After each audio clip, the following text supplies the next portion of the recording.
Hello दोस्तों, welcome back on my YouTube channel. दोस्तों, इस वीडियो लेक्चर में हम स्टडी करेंगे वेक्टर एडिशन में पैरेललोग्राम लो। जैसा कि जो अपना जो प्रीवियस पार्ट था वेक्टर एडिशन का, उसमें हमने ट्रायंगल लो के बारे में स्टडी किया था और इसमें हम स्टडी करने वाले पैरेललोग्राम लो। पैरेललोग्राम लो जो है वो एक ऐसा टॉपिक है फिजिक्स का जो मुझे ये लगता है कि बैकबोन है फिजिक्स की। बिकॉज अगर हमें वेक्टर एडिशन नहीं समझ में आ रहा है तो हम ये मान लीजिए फिजिक्स के बहुत सारे ऐसे न्यूमेरिकल्स हैं जहाँ पे हमारे लिए प्रॉब्लम क्रिएट होती है। सो इस पैरेललोग्राम लॉ को बहुत अच्छे से हम समझेंगे और इसके क्या रिजल्ट्स हैं, कैसे हम वेक्टर्स को ऐड करते हैं पैरेललोग्राम लॉ को यूज करते हैं और कैसे पैरेललोग्राम लॉ न्यूमेरिकल सॉल्यूशंस में यूज होगा फर्दर, वो भी हम समझेंगे। ठीक है, तो चलिए स्टार्ट करते हैं। पैरेललोग्राम लॉ पैरेललोग्राम लॉ का स्टेटमेंट क्या है? क्या स्टेटमेंट भाई, कोई भी दो वेक्टर होते हैं, उन दोनों वेक्टर्स को हम एक पैरेललोग्राम की एडजेसेंट साइड से रिप्रेजेंट करेंगे। If two vectors are represented by two adjacent sides of a parallelogram, एक पैरेललोग्राम है, उसके टू एडजेसेंट साइड से हमने दो वेक्टर को रिप्रेजेंट करना है। और ये जो वेक्टर हैं, इन वेक्टर्स के बीच का जो एंगल है, this angle is theta. So the angle between this two vector is theta. इनको जब हम वेक्टर ऐड करेंगे इनका, तो इनके वेक्टर एडिशन से जो रिजल्टेंट वेक्टर क्रिएट होता है, वो रिजल्टेंट वेक्टर इस पैरेललोग्राम लॉ के, इस पैरेललोग्राम के डायगोनल के अलोंग होगा। ठीक है, so means vector A and vector B, इनसे जो रिजल्टेंट वेक्टर होगा वो रिजल्टेंट वेक्टर आपका होगा along the diagonal of this parallelogram, यानी ये आपका वेक्टर आर रहेगा। क्लियर है? तो ये पैरेललोग्राम लॉ का स्टेटमेंट है कि भाई कोई भी दो वेक्टर अगर एक पैरेललोग्राम के एडजेसेंट साइड से रिप्रेजेंट किए जाते हैं, जिनके बीच का एंगल थीटा है, तो उनसे बनने वाला रिजल्टेंट वेक्टर पैरेललोग्राम के डायगोनल से रिप्रेजेंट होता है। ठीक है, अब ये जो रिजल्टेंट वेक्टर यहाँ पे है वेक्टर आर, इसका मैग्नीट्यूड क्या होगा, इसके मैग्नीट्यूड का फॉर्मूला अभी हम समझेंगे और इस रिजल्टेंट वेक्टर की डायरेक्शन को भी हम समझेंगे। फर्दर हम इसके एप्लीकेशंस को भी समझेंगे। तो देखिए, सबसे पहले हम एक पैरेललोग्राम डिज़ाइन करते हैं, एनालिटिकल ट्रीटमेंट देखते हैं हम यहाँ पे। तो ये जो अपना पैरेललोग्राम है, जैसे ये मैंने यहाँ पे पैरेललोग्राम कंप्लीट किया। ठीक है, तो ये आप जो देख रहे हैं पैरेललोग्राम में कि जो इसका डायगोनल है, डायगोनल के अलोंग अपना रिजल्टेंट वेक्टर रहेगा। वेक्टर ए और वेक्टर बी, इन दोनों को हम ऐड कर रहे हैं, दोनों के बीच का एंगल यहाँ पे थीटा है। तो यहाँ पे क्या है फ्रेंड्स कि वेक्टर ए जो है इसका मैग्नीट्यूड हमने एज्यूम किया ए, वेक्टर बी जो है उसके मैग्नीट्यूड को मैं एज्यूम करता हूँ बी, और वेक्टर आर जो अपना रिजल्टेंट वेक्टर है उसके मैग्नीट्यूड को यहाँ पे मैं एज्यूम करता हूँ आर। स्पेशली पैरेललोग्राम जो लो है वो हम तब यूज करते हैं जब हमें दो वेक्टर्स का मैग्नीट्यूड गिवन हो, आई मीन न्यूमेरिकल वैल्यू उनका हमें पता हो और एंगल्स हमें पता हो उनके बीच का, और उनको ऐड करना हो, तब हम पैरेललोग्राम लो को यूज करते हैं। तो जो वेक्टर ए है यहाँ पे, मीन्स जो वेक्टर ए है वो हमें वेक्टर फॉर्म में गिवन नहीं होगा, हमें वेक्टर ए का मैग्नीट्यूड पता होता है। सो वेक्टर ए का जो मैग्नीट्यूड है वो मैंने ए एज्यूम किया है, वेक्टर बी का मैग्नीट्यूड मैंने बी एज्यूम किया है, और इन दोनों के वेक्टर एडिशन से जो रिजल्टेंट वेक्टर क्रिएट हो रहा है उसका मैग्नीट्यूड मैंने यहाँ पे आर एज्यूम किया है। तो मुझे क्या फाइंड आउट करना है? आर। हमें जो फॉर्मूला फाइंड आउट करना है, हमें इस आर का फॉर्मूला फाइंड आउट करना है। भाई पता क्या है हमें वेक्टर ए का मैग्नीट्यूड पता है, वेक्टर बी का मैग्नीट्यूड पता है, और इन दोनों वेक्टर्स के बीच का जो एंगल है वो हमें मालूम है। फाइंड आउट क्या करना है? रिजल्टेंट वेक्टर का मैग्नीट्यूड जो है वो हमें फाइंड आउट करना है। ठीक है, तो इसके लिए देखिए थोड़ा सा एक जियोमेट्रिकली कंस्ट्रक्शन हमें करना होगा थोड़ा सा। वो क्या है कि ये जो अपना यहाँ से हम एक नॉर्मल ड्रॉ करते हैं।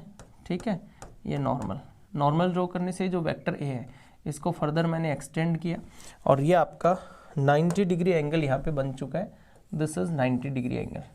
ओके, अब क्या है कि आपको पता है कि कोई भी वेक्टर होता है, उस वेक्टर को हम एज इट इज, यानी कि उसके मैग्नीट्यूड को चेंज नहीं करना है, उसके डायरेक्शंस को चेंज नहीं करना है। बिना मैग्नीट्यूड और डायरेक्शन को चेंज किए हम वेक्टर को पैरेलली कहीं पे भी रिप्लेस कर सकते हैं। तो सिंपल सा ये है कि ये जो वेक्टर बी है ये वेक्टर बी अपना एज इट इज़ यहाँ पे पैरेलली रिप्लेस होता है। So this is also vector B, ये जो वेक्टर है आपका, ये भी आपका क्या रहेगा, वेक्टर बी रहेगा। और ये जो एंगल है, जो वेक्टर ए और वेक्टर बी के बीच का एंगल था, ये एंगल क्या है, थीटा। तो ये थीटा एंगल है, तो ये जो एंगल यहाँ पे बनेगा, this angle is also theta. Okay, अब यहाँ पे देखिए, ये जो भाई हमारा टारगेट क्या है, हमारा टारगेट है कि जो रिजल्टेंट वेक्टर है उसका मैग्नीट्यूड हमें फाइंड आउट करना है, ये हमारा टारगेट है। तो इसके लिए हमने एक राइट एंगल ट्राइंगल लेना है और उससे अपन डायरेक्टली, जैसे राइट एंगल ट्राइंगल मान लीजिए ये x है, this point is y and this point is z, and assume that this is point, say that this point is n। Okay, तो हमने यहाँ एक राइट एंगल ट्राइंगल लेना है in right angle triangle x y z। इस triangle में हमें Pythagoras theorem use करना है, सिंपल सा। और पाइथागोरस थ्योरम आप यूज करोगे तो जो इसका हाइपोटेनियस है वो क्या है, वेक्टर r है, और वेक्टर r के मैग्नीट्यूड को हमने क्या एज्यूम किया है, r। जैसा कि आप सबको पता है, एक वेक्टर की जो लेंथ होती है वो उसका मैग्नीट्यूड होता है। तो ये जो वेक्टर r है, इसका जो लेंथ है वो इसका मैग्नीट्यूड है, मैग्नीट्यूड को हमने r एज्यूम कर रखा है भाई। So r square is equals to, okay, perpendicular square plus base square. तो ये वाला जो साइड होगा, ये वाला, ये जो साइड है, ये साइड क्या होगा भाई, तो आप देख रहे हैं ये जो स्मॉल ट्राइंगल है ये वाला अपना, इस स्मॉल ट्राइंगल में ये जो हाइपोटेनियस है अपना b, और ये एंगल अपना है थीटा। तो थीटा के फ्रंट में जो अपनी साइड है, थीटा के फ्रंट में जो साइड रहेगा, थीटा के फ्रंट वाला जो साइड है, ये आपका साइड रहेगा b साइन थीटा।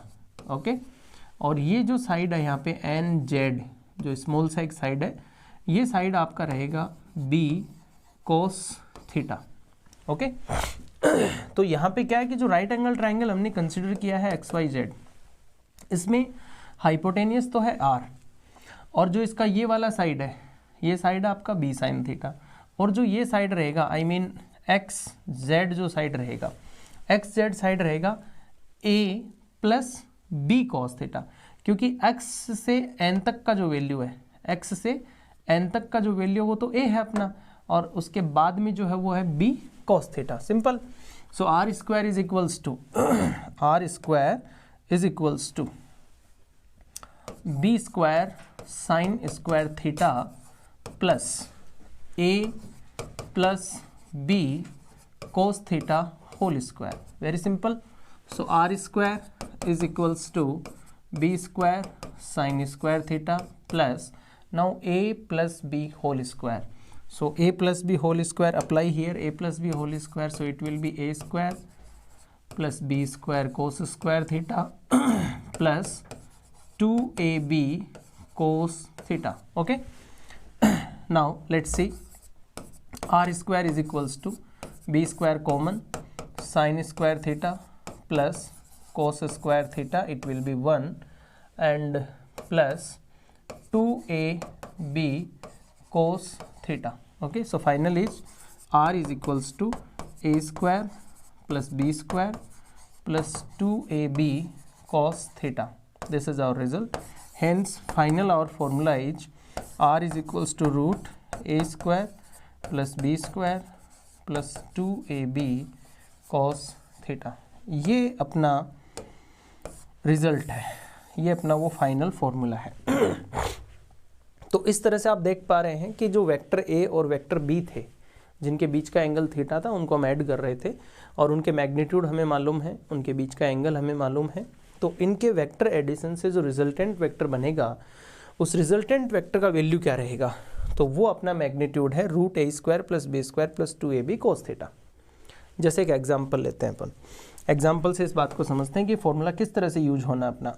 मान लीजिए यहाँ पे एक बॉक्स है, ओके, मास इसका m है। अब यहाँ पे ऐसा शो किया जाता है कि भाई ये जो बॉक्स है, इस बॉक्स पे 2 फोर्स अप्लाई होते हैं। एक फोर्स इधर अप्लाई होता है 10 Newton and this is another one force of 20 Newton. Okay, तो यहाँ पे 2 फोर्स हैं, एक 10 न्यूटन है और एक 20 न्यूटन है, ठीक है। और इनके बीच का ये जो एंगल है, ये एंगल मान लीजिए 30 डिग्री है।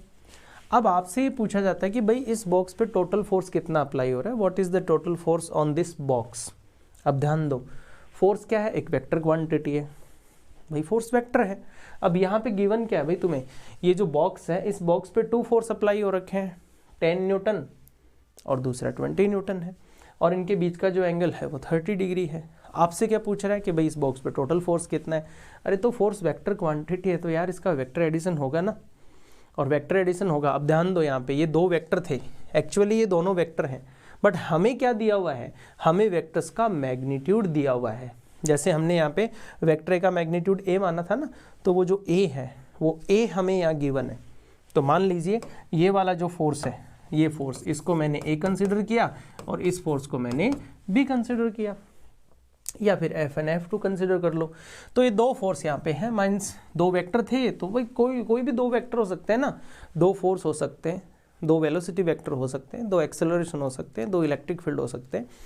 तो ये 2 फोर्स वेक्टर हैं यहाँ पे, दोनों के वैल्यू आपको दे रखे हैं, दोनों के बीच का एंगल दे रखा है। अब सिंपल आपसे पूछ रहा है that what is the total force on this box. अब ऐसे थोड़ी करेंगे यहाँ पे कि 20 + 10 सर 30 न्यूटन हो गया। अरे भाई 20 + 10 तो वो तो एल्जेब्रिक एडिशन कर दिया आपने। अरे एल्जेब्रिक एडिशन नहीं है ये, हम वेक्टर एडिशन पढ़ रहे हैं, अच्छे से समझो इस बात को। तो यहाँ पे इस बॉक्स पे टोटल फोर्स क्या होगा, ये आपका फॉर्मूला है भाई। इसका रिजल्टेंट फोर्स आपको रिजल्टेंट कैलकुलेट करना है। सो R = √a² + b², it means 10² + 20² + 2 × 10 × 20 cos 30, ये आपका होगा। अब इसको सोल्व करोगे, इससे जो आंसर आएगा वो आपका फाइनल आंसर होगा न्यूटन में। इस तरह से आपको टोटल फोर्स कैलकुलेट कर लिया आपने बॉक्स पे। तो इस तरह से अपना ये जो फॉर्मूला है ये यूज होता है, ठीक है। अच्छे से आप इस चीज़ को समझ लें, फॉर्मूला बहुत यूज होता है, बहुत ज़्यादा यूज होता है और काफ़ी यूजफुल है। जहाँ वेक्टर एडिशन की बात होगी वहाँ पे फॉर्मूला यूज होना ही होना है। तो अब ये जो अपना फॉर्मूला था, इस फॉर्मूले से तो हमने रिजल्टेंट वेक्टर का मैग्नीट्यूड फाइंड आउट किया है। अब अगर मुझे ये पता करना हो कि इस रिजल्टेंट वेक्टर की डायरेक्शन क्या है, तो डायरेक्शन फाइंड आउट करने के लिए एक दूसरा फॉर्मूला होगा। वो फॉर्मूला भी चलो हम फाइंड आउट करते हैं। से दैट ये जो वेक्टर आर है ना, इस वेक्टर आर की ये जो डायरेक्शन है यहाँ से वेक्टर ए से, मान लीजिए मैं इस एंगल को अल्फा कंसिडर कर लेता हूँ, ठीक है भाई। मैंने जो एंगल है इसको मैंने कितना कंसिडर कर लिया, अल्फा। यानी सिंपल है कि जो वेक्टर आर है, मैंने मान लिया कि जो वेक्टर आर है, ये वेक्टर आर इस वेक्टर ए से कितना एंगल बनाता है, अल्फा एंगल बनाता है। तो अगर मैं ये अल्फा एंगल कैलकुलेट कर देता हूँ तो डायरेक्शन कैलकुलेट हो गई ना, यानी फिर मुझे पता चल जाएगा कि रिजल्टेंट वेक्टर की डायरेक्शन क्या है। बिल्कुल ईजी है यार। तो ये अल्फा एंगल फाइंड आउट करने के लिए भी हम अगेन वही राइट एंगल ट्राइंगल फिर से हम एक बार देखेंगे। कौन सा राइट एंगल ट्राइंगल, XYZ, जो हमने स्टार्टिंग में लिया था। तो फिर उसी राइट एंगल ट्राइंगल पे एक बार ध्यान दीजिए, XYZ। इस राइट एंगल ट्राइंगल में अल्फा बन रहा है और tan अल्फा का फॉर्मूला अप्लाई कर दो, क्योंकि आपका टारगेट तो अल्फा कैलकुलेट करना है। बिकॉज अल्फा एंगल आप कैलकुलेट कर लेते हो तो डायरेक्शन आपको समझ में आ जाती है कि भाई जो वेक्टर आर है वो किस डायरेक्शन पे रहेगा। तो आप यहाँ पे सिंपल tan अल्फा अप्लाई कर दीजिए और ये होता है परपेंडिकुलर अपॉन बेस। परपेंडिकुलर कितना है, अल्फा। तो जो एंगल आप कंसिडर करते हो, एंगल के फ्रंट में जो साइड होती है वही परपेंडिकुलर होती है। तो tan alpha = b sin theta upon base. Base आपका रहेगा a + b cos theta, a + b cos theta. So this is the formula by which you can calculate the direction of resultant vector. Finally alpha = आपको क्या लिखना होगा, alpha. तो यहाँ से आप पहुँचोगे, so alpha = tan inverse b sin theta upon a + b cos theta. ये आपका फॉर्मूला डायरेक्शन फाइंड आउट करने के लिए बन चुका है। इससे आप डायरेक्शन फाइंड आउट करेंगे। अब देखो इस फॉर्मूले में एक चीज़ आपको ध्यान रखनी है, फोकस रखनी है, ये डायग्राम आपको हमेशा अपने माइंड में फिट रखना होगा। जब भी डायरेक्शंस की बात आए कि भाई रिजल्टेंट वेक्टर की चलो डायरेक्शन फाइंड आउट करते हैं, तो बेटा ये डायग्राम है ना, ये आपको माइंड में रखना पड़ेगा।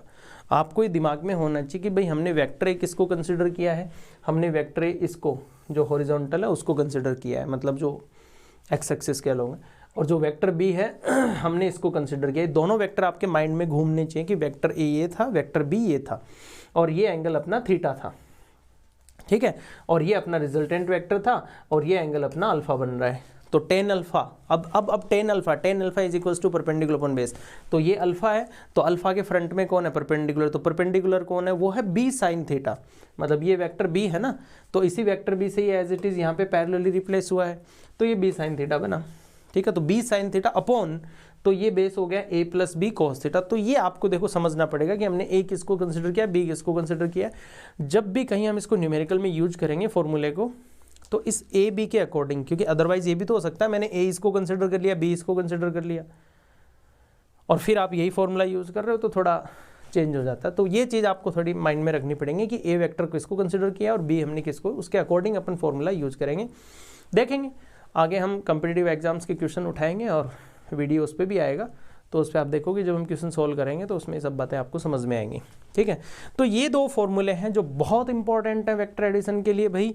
Are equals to root A square plus B square, ये तो अपना मैग्नीट्यूड है, रिजल्टेंट वेक्टर का क्या है, ये मैग्नीट्यूड है, और ये अपने रिजल्टेंट वेक्टर की क्या है, डायरेक्शन है। ठीक है, तो ये जो फॉर्मूला है कैसे यूज होता है, ये मैंने आपको इसका एक एग्जाम्पल भी हमने लिया है, अभी एग्जाम्पल लेके भी हमने समझा है। और अगर डायरेक्शन की जरूरत पड़ती है कि भाई रिजल्टेंट वेक्टर की डायरेक्शन भी हमें फाइंड आउट करनी पड़ रही है, तो फिर टेन अल्फा वाला जो फॉर्मूला है वो डायरेक्शन के लिए यूज हो जाएगा। चलिए अब थोड़ा सा आगे बढ़ते हैं अपन, और ये जो रिजल्टेंट वेक्टर के मैग्नीट्यूड का जो फॉर्मूला हमने फाइंड आउट किया है, इसके कुछ स्पेशल केस हम स्टडी करते हैं कि स्पेशल केस क्या है वो थोड़ा सा हम समझते हैं। कहने का मतलब ये है कि भाई ये जो दोनों वेक्टर हैं, वेक्टर ए और वेक्टर बी, अगर ये एक ही डायरेक्शन में होते हैं, अपोजिट होते हैं, 90 डिग्री पे होते हैं, तो उस कंडीशन में आर के वैल्यू क्या क्या रहते हैं, थोड़ा सा हम उनको समझ लेते हैं। ठीक है, तो चलिए अपन चलते हैं नेक्स्ट अभी अपना देखिए, तो स्पेशल केस क्या है भाई, अपना फॉर्मूला क्या है, अपना जो फॉर्मूला डिजाइन हो चुका है मैग्नीट्यूड का, that is R is equals to root A square plus B square plus 2ab cos theta. Okay, now case number one, case number one है if theta is equals to 0 degree, अगर theta आपका क्या रहता है 0।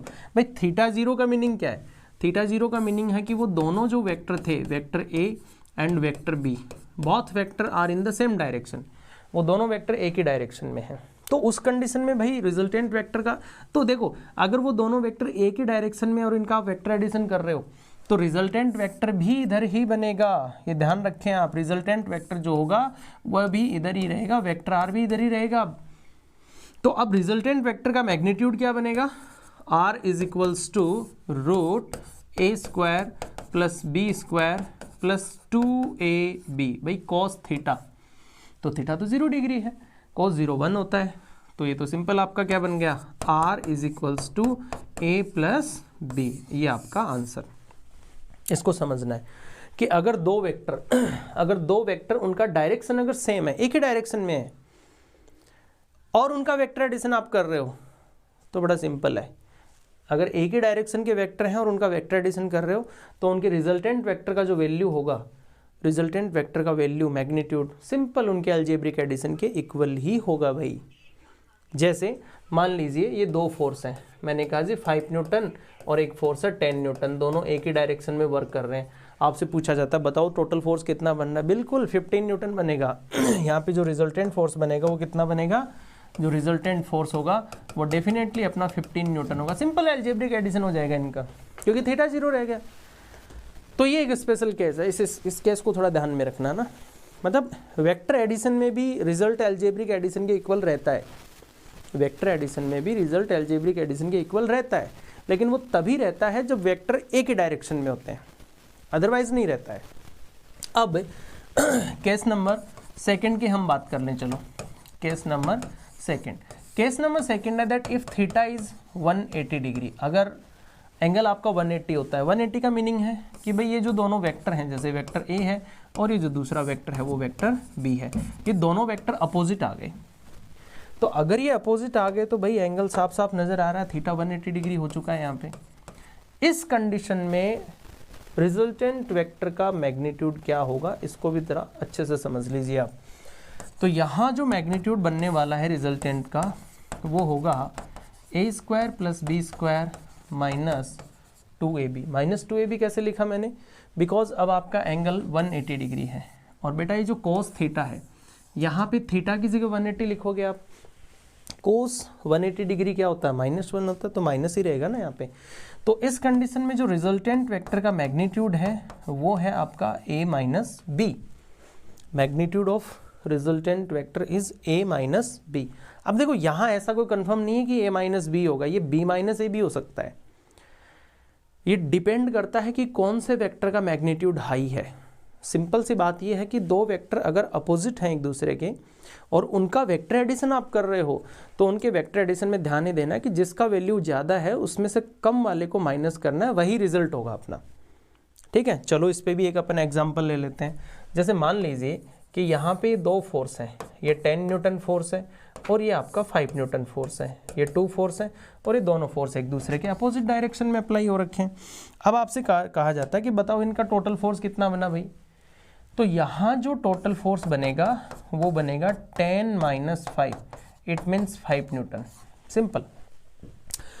ये दोनों opposite थे, इनका वेक्टर एडिशन करना था, तो इनका वेक्टर एडिशन 5 न्यूटन बनेगा।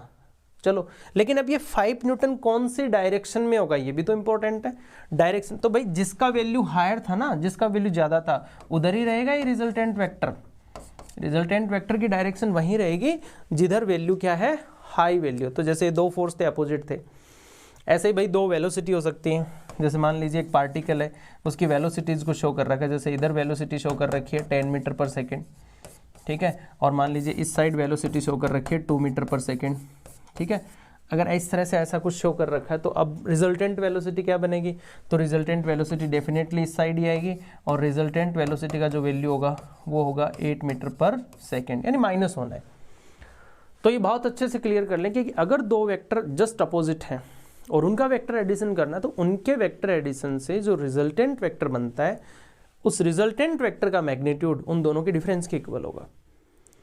हायर वैल्यू में से लोअर वैल्यू को माइनस करेंगे। लेकिन अगर इन दोनों का वैल्यू सेम रहा, तो कहने का मतलब जिन दो वेक्टर्स को आप ऐड कर रहे हो, vector A and vector B, अगर इन दोनों का मैग्नीट्यूड सेम है, तो फिर उस कंडीशन में आपका रिजल्टेंट वेक्टर क्या हो जाएगा? फिर उस कंडीशन में तो रिजल्टेंट वेक्टर 0 ही हो जाएगा, मतलब फिर तो वो एक दूसरे को कैंसिल ही कर देंगे। ठीक है, ये आपका केस नंबर सेकंड था, जो 180 डिग्री का केस है। तो 0 डिग्री और 180 डिग्री के दोनों केस हैं। अच्छे से ध्यान रखें कि अगर कोई भी दो या दो से ज़्यादा वेक्टर अगर सब के सब एक ही डायरेक्शन में है, तो फिर तो उनका वेक्टर एडिशन सिंपल उनका अलजेब्रिक एडिशन ही होगा यार, फिर तो कोई ऐसा कुछ डिफरेंस नहीं रह जाता है। लेकिन अगर दो वेक्टर एक दूसरे के अपोजिट डायरेक्शन में है और उनका वेक्टर एडिशन आपको करना है, तो ध्यान रखें उनका जो डिफरेंस होगा वही उनका एडिशन बोला जाएगा। ठीक है, मीन्स हायर वैल्यू में से लोअर वैल्यू माइनस होना है। ठीक है, तो ये कुछ मतलब दो स्पेशल केस थे। अब जैसे यहाँ पे एक तीसरा केस अपन ये ले सकते हैं कि भाई थीटा अगर 90 डिग्री होता है, वेक्टर्स को हम ऐड कर रहे हैं अगर उनके बीच का एंगल ही 90 डिग्री हो। जैसे मान लीजिए ये 2 वेक्टर हैं, say that vector A and this is vector B and having angle theta, so this theta is 90 degree. अब ये दो वेक्टर हैं और दोनों के बीच का एंगल ही 90 डिग्री है। अब इनको अगर आप ऐड करते हो, तो इनको ऐड करने से जो रिजल्टेंट वेक्टर का वैल्यू बनेगा वो बनेगा r is equals to root A square plus B square. अब भाई रूट ए स्क्वायर प्लस बी स्क्वायर कैसे बना? क्योंकि थीटा तो 90 है ना, और कोस 90 क्या रहेगा? 0, तो यही रहेगा रिजल्ट। तो फिर तो ये भी एक बड़ा प्यारा केस है। कई जगह बुक्स में कम्पिटिटिव एग्जाम्स के क्वेश्चन सोल्व करोगे, वहाँ देखोगे जब भी वेक्टर 90 डिग्री पे आते हैं तो रिजल्टेंट डायरेक्ट ऐसे लिख देता है रूट में, और उस टाइम पे हमारा माइंड काम नहीं करता कि अरे ये रूट ए स्क्वायर प्लस बी स्क्वायर ये कैसे आ गया, है ना। तो आपको समझना है कि वहाँ पे ये क्या हुआ। जैसे मान लीजिए कि एक पार्टिकल है, ठीक है, ये एक पार्टिकल है और ये पार्टिकल मान लीजिए इसकी वेलोसिटीज़ को शो कर रखा है। जैसे इस पार्टिकल का जो हॉरिजॉन्टल वेलोसिटी है Vx, उसका वैल्यू शो कर रखा है 5 मीटर पर सेकेंड, और ये कह रखा है कि इस पार्टिकल का जो वर्टिकल वेलोसिटी है Vy, मान लीजिए वो वर्टिकल वेलोसिटी है, वो भी आपका 5 मीटर पर सेकेंड है, ये है, और ये दोनों 90 डिग्री पे। अब कहता है कि बताओ पार्टिकल का रिजल्टेंट वेलोसिटी क्या होगा? तो यहाँ पे पार्टिकल की जो रिजल्टेंट वेलोसिटी होगी वो होगी root Vx square plus Vy square. अब आप समझो यार ये फॉर्मूला कहाँ से है? अरे पैरेललोग्राम लो ही तो है, कोस थीटा, भाई थीटा 90 है तो वो थर्ड टर्म इसमें नहीं है, ऐड ही तो करना है। तो क्या हो गया? रूट 5 स्क्वायर प्लस 5 स्क्वायर, इसका आंसर आपका √50 मीटर पर सेकेंड। यानी ये जो पार्टिकल है इसका वेलोसिटी, जो रिजल्टेंट वेलोसिटी इसकी रहेगी, वो रिजल्टेंट वेलोसिटी जो रहेगी वो रहेगी √50 मीटर पर सेकेंड। ठीक है, तो इस तरह से अगर कोई भी दो वेक्टर 90 डिग्री के एंगल पे आपको नजर आ रहे हैं और उनका वेक्टर एडिशन है, तो फिर भाई उनका वेक्टर एडिशन तो सिंपल वही पैरेललोग्राम लो में cos थीटा थीटा 90 हो गया, तो थीटा 90 हो गया तो रिजल्ट वही आ रहा है 90 डिग्री। तो 90 डिग्री के केस में ये मतलब एक तरह से शॉर्ट में फॉर्मूला हो गया, बट डायरेक्ट यूज करेंगे तो वो आपको थोड़ा ध्यान में रखना है कि 90 डिग्री के केस में ये इस तरह से ऐड हो जाते हैं। ठीक है, ऐसे मान लीजिए 2 एक्सेलरेशन है वो 90 डिग्री पे, तो उनको ऐड करोगे तो ये फंडा 1 रहेगा। ठीक है ना, 2 फोर्स हैं उनको आप ऐड करोगे तो वहाँ पे भी ये रहेगा। जैसे मान लीजिए सर्कुलर मोशन है ना, एक एग्जांपल लेते हैं अपन। जैसे मान लीजिए सर्कुलर मोशन है, ये लाइट बंद हो गया, कब होगी? अभी हुई है,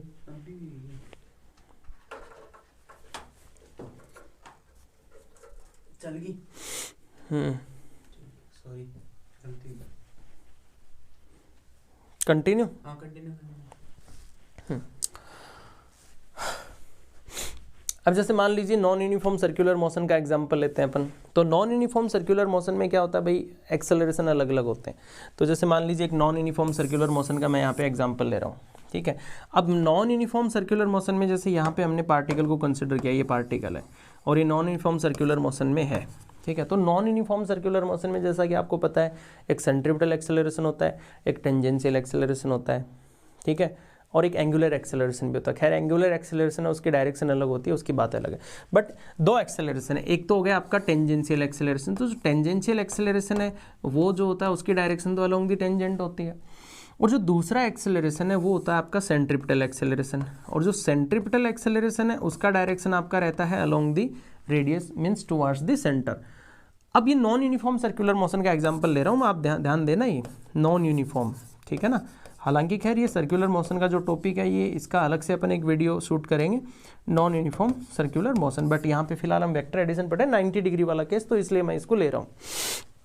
अब यहाँ क्या होता है, नॉन यूनिफॉर्म सर्कुलर मोशन अगर मैं कंसिडर करता हूँ ना, तो नॉन यूनिफॉर्म सर्कुलर मोशन में tangential acceleration along the tangent होता है, centripetal acceleration along the radius होता है, और ये दोनों 90 डिग्री पे हो गई। अब यहाँ पे पार्टिकल का रिजल्टेंट एक्सेलरेशन क्या होगा, तो यहाँ पार्टिकल का जो रिजल्टेंट एक्सेलरेशन होगा वो होगा आपका √AT² + AC², यानी टेंजेंशियल एक्सेलरेशन और सेंट्रीपिटल एक्सेलरेशन का क्या कर दिया गया, वेक्टर एडिशन कर दिया गया, क्योंकि ये तो वेक्टर क्वांटिटी और 90 डिग्री का केस है। तो वेक्टर में आपको जहाँ आप सर्कुलर मोशन का टॉपिक किसी बुक वगैरह में देखोगे तो वहाँ नॉन यूनिफॉर्म सर्कुलर मोशन के केस में आप देखोगे एक्सेलरेशन ये लिखा हुआ मिलेगा आपको। अब वहाँ आप कंफ्यूज हो जाओगे, ये फॉर्मूला फिर कहाँ से है, अरे भाई पैरेललोग्राम लो है, वेक्टर एडिशन है, समझ ले इसको ढंग से। जहाँ वेक्टर क्वांटिटी आ गई ना वहाँ वेक्टर एडिशन ही चलना है, और दो वेक्टर अगर 90 डिग्री पे आ गए तो फिर इनका रिजल्ट जो बनेगा, उनके रिजल्टेंट वेक्टर का जो मैग्नीट्यूड होगा सिंपल √A² + B² होना है। तो इस तरह से ये चीज़ें जगह जगह हमारी यूज हो रही हैं। वेक्टर एडिशन मतलब हर जगह कहीं भी चलते फिरते काम आ जाता है। ठीक है, तो ये अपने वेक्टर एडिशन के जैसे हमने यहाँ पे स्पेशली 3 केस देखे, थीटा 0 डिग्री हो गया, 180 डिग्री हो गया, और एक 90 डिग्री का केस हो गया। तो ये सब अलग अलग केस हैं। ठीक है, अब हम थोड़ा सा डायरेक्शन के बारे में चर्चा कर लेते हैं कि जो रिजल्टेंट वेक्टर है उस रिजल्टेंट वेक्टर की डायरेक्शंस के बारे में अगर हम बात करें तो कुछ तो चलो हम शॉर्ट ट्रिक्स में आपको बताता हूँ कि भाई कई ऐसे केस होते हैं जहाँ पे डायरेक्शन का फॉर्मूला आपको अप्लाई करने की जरूरत ही नहीं है, आप डायरेक्ट पता कर सकते हो कि रिजल्टेंट वेक्टर की डायरेक्शन क्या रहेगी। ठीक है ना, हर बार फॉर्मूला अप्लाई करने की जरूरत नहीं है, आप डायरेक्ट भी पता कर सकते हो कि रिजल्टेंट वेक्टर का डायरेक्शन क्या रहेगा। देखो क्या अपना फॉर्मूला था रिजल्टेंट वेक्टर के डायरेक्शन का, याद करते हैं। tan α = B sin θ upon A + B cos θ, ये अपना डायरेक्शन का फॉर्मूला था जिससे हमने डायरेक्शन फाइंड आउट करनी थी, रिजल्टेंट वेक्टर की डायरेक्शन। अब जैसे फिलहाल चलो अभी ये 90 डिग्री वाला केस चल ही रहा है, तो इसी को हम समझ लेते हैं। अगर 90 डिग्री वाला केस होता है, मीन्स जिन वेक्टर्स को आप ऐड कर रहे हो और उन वेक्टर्स के बीच का एंगल अगर आपका 90 डिग्री है, तब भाई रिजल्टेंट वेक्टर का डायरेक्शन कैसे पता करते हैं, तब थोड़ा सा ये फॉर्मूला बड़ा सिंप्लीफाई हो जाता है 90 डिग्री के केस में। जैसे अब ये वेक्टर ए था और एक वेक्टर आपका क्या है, बी वेक्टर है, ठीक है ना। तो ये वेक्टर ए और वेक्टर बी दोनों 90 डिग्री पे हैं, तो इनका जो रिजल्टेंट वेक्टर बन के आ रहा है, ये रिजल्टेंट वेक्टर बना मान लीजिए वेक्टर आर। तो इस रिजल्टेंट वेक्टर की डायरेक्शन क्या रहेगी ये आपको पता करना है। तो यही तो है वो अल्फा एंगल जो आप फाइंड आउट करना चाह रहे हो। तो अगर 90 डिग्री का केस है तो इसमें थोड़ा ये फॉर्मूला आपका सिंप्लीफाई हो जाएगा ऑटोमेटिकली। कैसे हो जाएगा सिंप्लीफाई? क्योंकि भाई इस केस में ये ऑटोमेटिकली एक राइट एंगल ट्राइंगल बन चुका है। या फिर यूँ समझ लीजिए कि ये जो आपका फॉर्मूला है इसमें आप क्या लिखोगे, tan alpha is equals to B sine theta. अब थीटा 90 डिग्री है, ठीक है, और upon a plus B cos 90। तो अब साइन 90 तो 1 हो गया और कोस 90 0 हो गया। तो tan अल्फा का फॉर्मूला क्या बना, ये फॉर्मूला आपका बन गया b अपॉन a। तो सिंप्लीफाई हो गया ना ये फॉर्मूला। तो अगर जिन वेक्टर्स को आप ऐड कर रहे हो बेटा, अगर उन वेक्टर्स के बीच का एंगल 90 डिग्री है ना, और उनसे वेक्टर एडिशन से जो रिजल्टेंट वेक्टर बना है, तो उस रिजल्टेंट वेक्टर की direction directly tan alpha equals to b upon a से कैलकुलेट हो जाएगी। मतलब सिंप्लीफाई हो गया फॉर्मूला काफ़ी हद तक। जैसे मान लीजिए ये यहाँ पे वेक्टर है और ये वेक्टर भी, बहुत ईजी है। जैसे चलो एक एग्जांपल ले लेते हैं इसमें, क्योंकि एग्जांपल से फिजिक्स जितनी समझ में आती है ना उतनी थ्योरी से समझ में नहीं आती है, ठीक है। चलो तो अब जैसे एक एग्जांपल ले लेते हैं अपन। मान लीजिए एक पार्टिकल है, ठीक है, और उस पार्टिकल का डायमेंशन जो ये सॉरी वेलोसिटी वो 2D है, मतलब 2 डायमेंशनल मोशन है उसका। अब जैसे उसका एक ये वेलोसिटी है एक्स एक्सिस की तरफ, say that 5 metre per second, और इसका जो वर्टिकल वेलोसिटी है that vertical velocity is 10 metre per second. तो 90 डिग्री पे हैं दोनों। What is the resultant velocity? So resultant velocity v is equals to V X square plus V Y square. तो ये आपका आंसर हो गया बेटा जी 5 स्क्वायर प्लस 10 स्क्वायर, ठीक है। तो 25 plus 100 and it will be √125 metre per second. ये तो रिजल्टेंट वेलोसिटी का मैग्नीट्यूड आ चुका है। डायरेक्शन की बात करें, ये रिजल्टेंट वेलोसिटी मैंने यहाँ पे शो कर दी, दिस इज रिजल्टेंट वेलोसिटी। अब इस रिजल्टेंट वेलोसिटी की डायरेक्शन क्या होगी? तो डायरेक्शन के लिए मीन्स ये एंगल ही तो पता करना आपको। तो ये 90 डिग्री वाला केस है, तो इस केस में भाई डायरेक्शन के लिए tan alpha is equals to क्या होता है, b अपॉन ए। ए कौन है? ये आपका a है, ये आपका b है, ठीक है। तो b अपॉन ए, b क्या है बेटा? b है 10 और a क्या है 5। सो 10 अपॉन 5 दिस इज 2। तो आप देख रहे हैं tan अल्फा क्या आ गया, tan अल्फा आ गया 2। So alpha is equals to tan inverse 2। ये आपका डायरेक्शन आ चुका है, मतलब जो एंगल है अल्फा वो आपका रहेगा tan इनवर्स 2। ये आपका एंगल है tan इनवर्स 2। अब tan इनवर्स 2, अब दिमाग लगा लीजिए, tan इनवर्स 2 जो वैल्यू है वो कितने डिग्री पे रहेगा? जैसे कि tan 45 का वैल्यू तो 1 हो जाता है, और tan 60 डिग्री का वैल्यू √3 होता है, और tan 90 तो खैर इनफाइनाइट हो जाता है। तो इसका मतलब ये जो अल्फा एंगल है ग्रेटर देन टू 60 डिग्री रहेगा। ये क्लियर है कि जो अल्फा एंगल है वो क्या रहेगा, ग्रेटर देन टू, मतलब एक अपन इमेजिनेशन में अब ये अपन एक थोड़ा सा अपन क्लोजली आंसर हम पता कर पा रहे हैं, क्योंकि एग्जैक्ट वैल्यू तो ये है नहीं टेबल वैल्यू, बट ये हमें पता है tan इनवर्स अगर √3 आता तो एग्जैक्ट 60 डिग्री हो जाता, बट √3 का वैल्यू क्या होता है 1.7, और ये आ रहा है tan इनवर्स 2, तो 1.7 से ग्रेटर ही है ना। तो इसका मतलब ये जो अल्फा एंगल है ये ग्रेटर देन टू 60 डिग्री। आप इतना लिख सकते हो that this alpha is greater than to 60 degree. अभी कितना भी होगा, 65 होगा, 70 होगा, अप्रोक्स जो भी होगा। तो इस तरह से अपन अगर 90 डिग्री का केस है, मतलब जिन वेक्टर्स को हम ऐड कर रहे हैं अगर वो वेक्टर एक दूसरे से 90 डिग्री के एंगल पे हैं, है ना, तब रिजल्टेंट वेक्टर का डायरेक्शन पता करना, तब तो ये फॉर्मूला बड़ा इजी है, b अपॉन ए डायरेक्ट हो जाता है, ठीक है। अच्छा, ये तो वो केस हो। मैंने बात ये की थी कि भाई कुछ ऐसे केस हैं जहाँ पे आपको फॉर्मूला अप्लाई नहीं करना पड़ेगा, आप ऐसे ही बता दोगे कि भाई रिजल्टेंट वेक्टर इस डायरेक्शन में रहेगा। वो केस कौन से हैं? उनमें एक सबसे प्यारा केस ये है कि भाई जिन वेक्टर्स को आप ऐड कर रहे हो, ध्यान से सुने आप मेरी बात को, जिन वेक्टर्स को आप ऐड कर रहे हो, अगर उन वेक्टर्स का मैग्नीट्यूड इक्वल है, उस कंडीशन में रिजल्टेंट वेक्टर का डायरेक्शन उनके ठीक सेंटर में रहेगा। कोई भी दो वेक्टर हो सकते हैं, जैसे मान लीजिए एग्जांपल लेते हैं, ठीक है। मान लो ये 2 मीटर पर सेकंड वेलोसिटी मैंने इस साइड से होगी, ये मैंने इस साइड भी 2 मीटर पर सेकंड वेलोसिटी से होगी, और ये दोनों के बीच का एंगल मैंने 60 डिग्री बोला। अब इन दोनों को ऐड करना है, वेक्टर एडिशन। तो भाई ये दोनों के वैल्यू सेम है ना, ये दो वेलोसिटी हैं, और इन दोनों वेलोसिटीज के मैग्नीट्यूड क्या है, इक्वल मैग्नीट्यूड है। तो इक्वल मैग्नीट्यूड है तो इनसे जो रिजल्टेंट वेलोसिटी बनेगी वो रिजल्टेंट वेलोसिटी ठीक 30 डिग्री के एंगल पे बनेगी। यही मैंने आपको बोला है कि जिन वेक्टर्स को हम ऐड कर रहे होते हैं अगर उन वेक्टर्स का मैग्नीट्यूड इक्वल है तो रिजल्टेंट वेक्टर उनके ठीक सेंटर पे रहेगा। सेंटर पे मतलब इनके बीच का एंगल क्या था, 60 था, तो रिजल्टेंट वेलोसिटी 30 डिग्री पे रह जाएगी। सिंपल यही है। अब ये क्या हुआ कि ये होता कब है, जब वैल्यू सेम रहता है। जैसे एक एग्जांपल लेते हैं अपन, मान लीजिए ये बॉक्स है, ठीक है, एक बॉक्स यहाँ पे मैं शो करता हूँ, ये एक बॉक्स है, इस बॉक्स पे कुछ फोर्स मैंने शो किए, say that this is force 10 Newton, okay.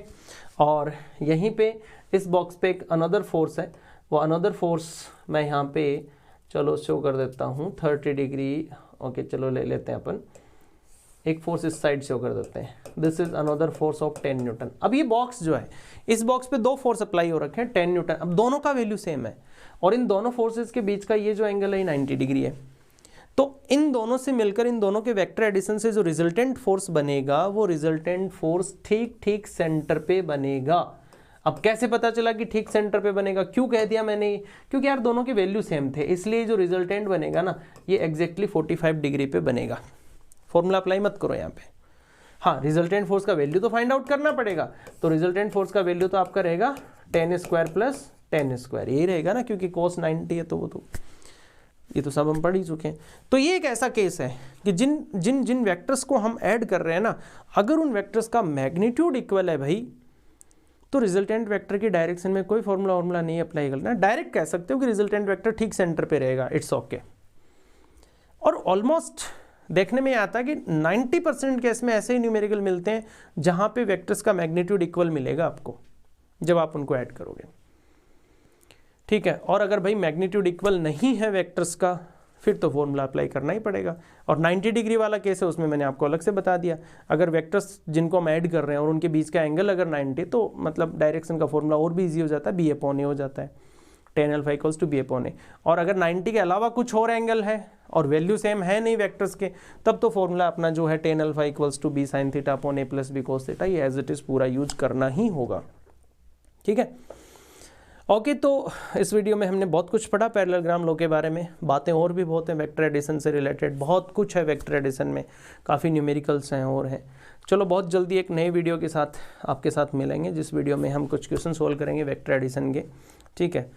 तो तब तक के लिए थैंक्स, और अगर आपको कुछ अच्छा लगे, कुछ पॉजिटिव नेगेटिव फीडबैक्स हों, प्लीज़ कमेंट करें, ओके, जिससे कुछ गाइडलाइन हमें भी मिले, कुछ मोटिवेशन हमें मिले, ओके, हम आपके लिए और बेहतर काम कर सकें।